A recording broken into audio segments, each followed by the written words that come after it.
also have a New Year's resolution.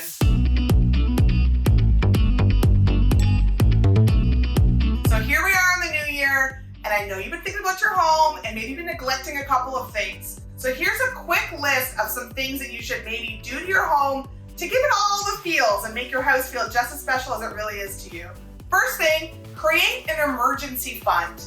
It is important that you have some money set aside in case something goes wrong in your home. There is nothing worse than having something break and not knowing how you're going to pay for it. Change your furnace filter more often. I see you, and I know that you have not done it recently. Give yourself some reminders in your phone. Set it up for every month, every 2 months, every 3 months. Just change your furnace filter, buy them in a 6-pack, have them ready to change. If you keep them there, you are more likely to change them. While you're at changing the furnace filter, why don't you also deep clean something in your home?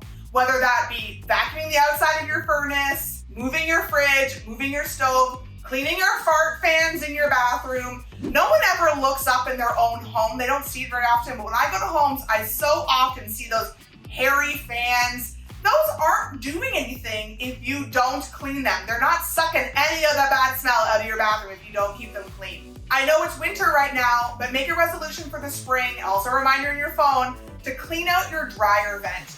There is nothing worse than hearing that someone's home has burned to the ground because of dryer lint. It's an easy clean out and something that's really important to do.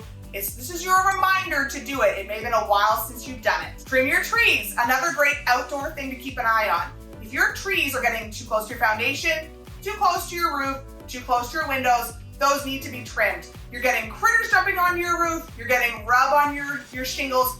All of that is bad for your home. So take a walk around, make a list, and trim those trees in the spring before they get out of control and hard to get trimming. And the final one is just make yourself an annual maintenance list in your home. Every month, I put out a list of what you can do monthly for maintenance. And if you want to have my annual list, just go ahead and drop me a line and I will send you an annual maintenance list for things that should be done to your home, because you know that you should be doing it. I know you want to care for your home, but it's hard to get started. So give your home a New Year's resolution and make some of these changes this year.